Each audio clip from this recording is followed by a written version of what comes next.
بسم اللہ والصلاة والسلام علی رسول اللہ اما بعد۔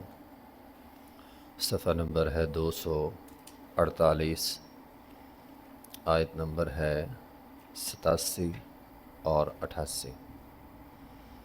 اعوذ باللہ من الشیطان الرجیم، بسم اللہ الرحمن الرحیم۔ ومن آبائهم وذرياتهم وإخوانهم واجتبيناهم وهديناهم إلى صراط مستقيم ذلك هدى الله يهدي به من يشاء من عباده ولو أشركوا لحبط عنهم ما كانوا يعملون۔ ومن آبائهم، اور ان کے باپ دادا میں سے، وذریاتہم، اور ان کی اولادوں میں سے، واخوانہم، اور ان کے بھائیوں میں سے، واجتبیناہم، ہم نے ان کو چن لیا، وہدیناہم، اور ہم نے ان کو ہدایت دی، الی صراط مستقیم، سیدھے راستے کی طرف۔ ذالک ھدی اللہ، یہ اللہ کی ہدایت ہے، یہدی بہ من یشاء، جس کو چاہتا ہے ہدایت دیتا ہے، من عبادہ، اپنے بندوں میں سے۔ ولو اشرکوا، اور اگر ان انبیاء نے بھی شرک کیا، لحبط عنہم، تو ضائع ہو جائیں گے ان سے، ما کانوا یعملون، جو وہ عمل کرتے ہیں۔ اللہ تعالیٰ نے پیچھے انبیاء کرام کا تذکرہ کیا ہے۔ ومن آبائہم، ان انبیاء کرام کے آباء و اجداد میں سے، وذریاتہم، اور ان انبیاء کرام کی اولادوں میں سے، واخوانہم، اور ان انبیاء کرام کے بھائیوں میں سے۔ بعض کو ہم نے ہدایت دی، بعض کو چن لیا۔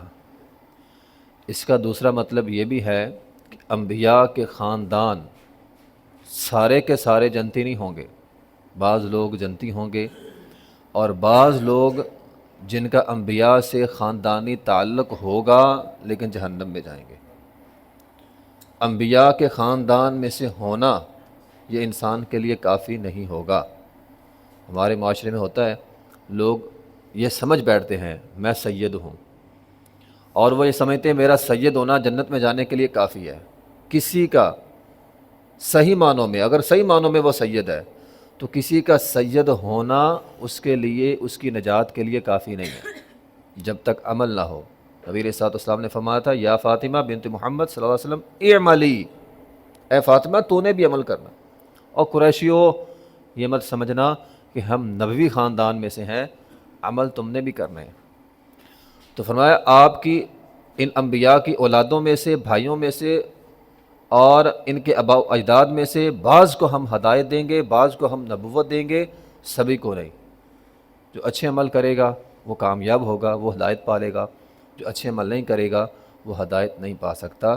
تو ایک حدیث ہے نبی علیہ الصلوۃ والسلام کی، آپ علیہ الصلوۃ والسلام نے فرمایا جس کا عمل اسے پیچھے کر دے اس کا خاندان اسے آگے نہیں کر سکتا۔ میدان محشر کی بات ہے، اگر ایک انسان کا عمل کوئی نہیں، یہ نہیں دیکھا جائے گا یہ کس خاندان سے، اچھا سید خاندان سے یا کسی اعلیٰ خاندان سے، اس کو جنت میں بھیج دو۔ کسی کا خاندان اس کو نہیں چھڑائے گا اگر عمل کی وجہ سے وہ ہار گیا تو یہ مسئلہ ہے۔ ذالک ھدی اللہ، یہ اللہ کی ہدایت ہے، یہدی بہ من یشاء من عبادہ، جس کو چاہتا ہے اپنے بندوں میں سے ہدایت دیتا ہے۔ ولو اشرکوا لحبط عنہم، پیچھے اللہ تعالیٰ نے 18 انبیاء کا نام لیا۔ پیچھے ہم 18 انبیاء کا مختصر سی ہم نے سیرت بھی پڑھی ہے۔ تو اگر یہ 18 انبیاء جو موحد تھے، توحید پر تھے، اخلاص پر تھے، ہر لحاظ سے انبیاء کی جماعت ہے، دنیا کائنات میں انبیاء کی جماعت سے بڑی کوئی جماعت کوئی نہیں ہے، تو فرمایا یہ انبیاء بھی اگر شرک کریں تو ہم ان کے عمل بھی ضائع کر دیں۔ اب انبیاء نے شرک تو نہیں کرنا تھا، یہ شرک کی ایک خطرناک جو صورتحال ہے اس کو بیان کیا۔ شرک کرنا اتنا خطرناک ترین جرم ہے کہ اس کے مقابلے میں انبیاء کے عمل بھی ہوں تو وہ بھی ضائع ہو جائیں۔ ایک عامی بندہ تو میں اور آپ تو بڑی دور کی بات ہے، انبیاء کے عمل بھی ضائع ہو جائیں اگر وہ شرک کریں۔ ہمارے ہاں چوری کو، ڈاکہ زنی کو، زنا کو لوگ برا سمجھتے ہیں، یقیناً برے گناہ ہے، بہت برے گناہ ہے، لیکن شرک ان سب سے زیادہ برا گناہ ہے۔ اور مشرک کی ہم عزت کرتے ہیں، احترام کرتے ہیں، چودھری صاحب ہے، فلاں صاحب ہے، جو پکا قبر کا پجاری ہو ہم کہتے ہیں فلاں صاحب ہے، اگر وہ ڈیرا ہے تو ہم اسے سلام کرتے ہیں فلاں صاحب ہے۔ بھائی وہ پرلے درجے کا مشرک ہے، قبر پہ جاتا ہے، یہ تو چوری سے بڑا گناہ ہے، زنا سے بھی بڑا گناہ ہے، ہم اس کا احترام کرتے ہیں۔ ایک تو ہوتا ہے شرک جو واضح شرک ہے، کسی بت کے سامنے جا کے جھکنا۔ شرک کی بہت ساری قسمیں ہیں ہماری اس شریعت میں، مثال کے طور پر نبی علیہ الصلوۃ والسلام نے فرمایا من حلف بغیر اللہ فقد اشرک، صحیح حدیث ہے، جو غیر اللہ کی قسم اٹھاتا ہے اس نے بھی شرک کیا۔ اب یہ بھی ایک شرک ہے جس کو شاید ہم شرک نہیں کرتے، ماں کی قسم، باپ کی قسم، بھائی ماں باپ بھی غیر اللہ ہے، ماں باپ بھی غیر اللہ ہے، تو اللہ کے علاوہ کسی کی قسم نہیں اٹھا سکتے۔ میں تیرے سر کی قسم، کیوں بھائی؟ اللہ کے نام کی قسم ہے، تیرے سر کی قسم غلط ہے، اپنے بچے کی قسم کھاتا ہوں، غلط ہے۔ جس نے بھی غیر اللہ کی قسم اٹھائی فرمایا اس نے شرک کیا، تو یہ شرک کی ایک قسم ہے۔ نبی علیہ الصلوۃ والسلام نے فرمایا یہ وہ بتا رہا ہوں جو ہمارے معاشرے میں ہوتا ہے، لوگ کر لیتے ہیں لیکن وہ شرکیہ گناہ ہے، عام گناہ نہیں ہوتا۔ فرمایا بدشگونی، جس کو بدشگونی نے کسی کام سے روک دیا اس نے شرک کیا، یہ بھی صحیح حدیث ہے۔ میں نے فلاں جگہ جانا تھا لیکن نہیں گیا، کیوں؟ صبح صبح فلاں کے متھے لگ گیا، کالا کتا آگے سے گزر گیا، بدشگونی لے لی نا اس نے۔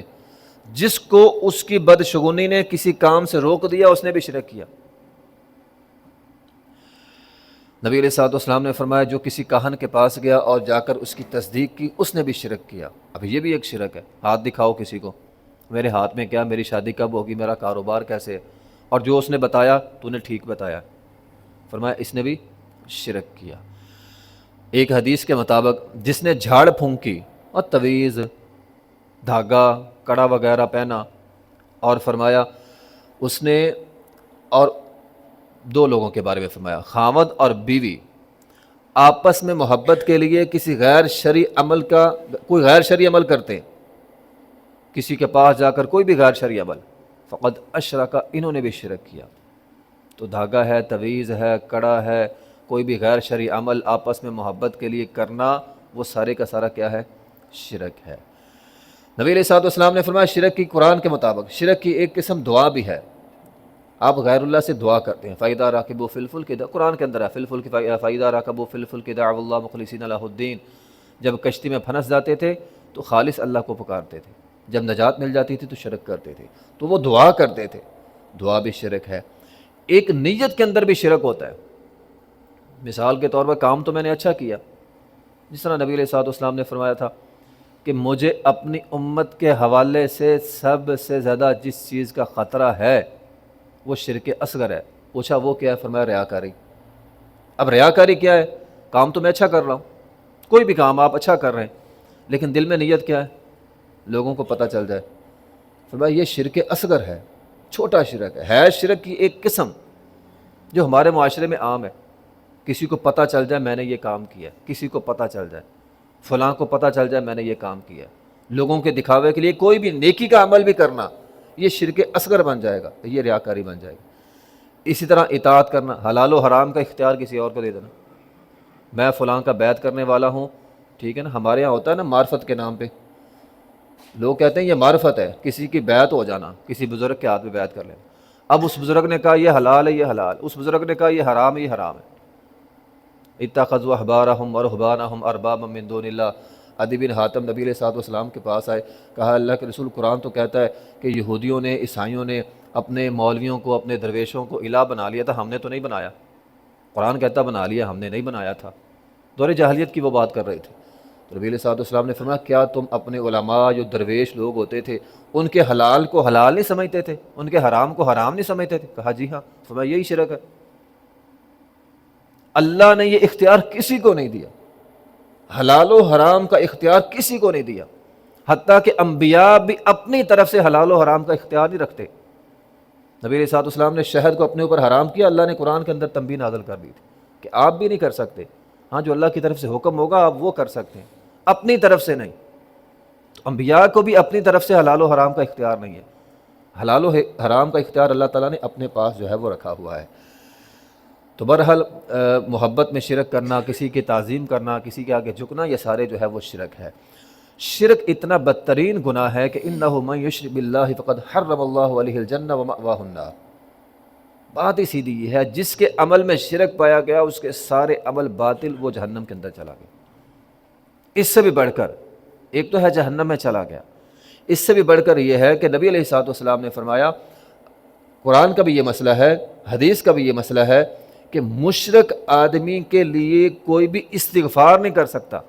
ما کان لنبی ان والذین آمنوا ان یستغفروا للمشرکین ولو کانوا اولی قربی۔ قرآن کیا کہتا ہے کہ اے پیغمبر آپ بھی کسی مشرک کی سفارش نہیں کر سکتے، جہنم میں تو وہ گیا ہی گیا ہے، کوئی سفارش بھی اس کی نہیں کر سکتا۔ تو یہ اتنا سنگین اور اتنا بدترین گناہ ہے۔ ایک حدیث میں ہے نبی علیہ الصلوۃ والسلام نے فرمایا کل قیامت کے دن میری سفارش ہر شخص کو مل سکتی ہے سوائے مشرک کے، نہ سفارش ہوگی نہ اس کے لیے استغفار ہوگی، اور وہ پکا جہنمی بھی ہے، خالدین فیہا، ہمیشہ بھی رہے گا۔ تو اس لیے انسان شرک سے لازمی نہیں صرف قبر کے پاس نہیں جاتا باقی سارے کام کری جائے، باقی کاموں سے بچنا ہے، کاہن کے پاس نہیں جانا، دھاگے شاگے نہیں باندھنے، یہ سارا جو ہے وہ شرک ہے۔ حلال و حرام کا اختیار جو ہے وہ اللہ تعالیٰ کو دینا ہے، ٹھیک ہے نا۔ یہ سارے چھوٹے چھوٹے جو شرک ہے، بدشگونی لینا، صبح صبح میں بھئی نہیں ادھار دینا، نہ دے تیری مرضی ہے، صبح صبح نہیں دینا، یہ بدشگونی کے عمل ہوتے ہیں۔ بدشگونی اس طرح کی جو ہے وہ نہیں کرنی، غیر اللہ کی قسمیں نہیں کھانی، ماں باپ کی قسم، بچوں کی قسم، ان چیزوں سے بھی ہمیں جو ہے وہ بچنا ہے۔ وآخر دعوانا الحمد للہ رب العالمین۔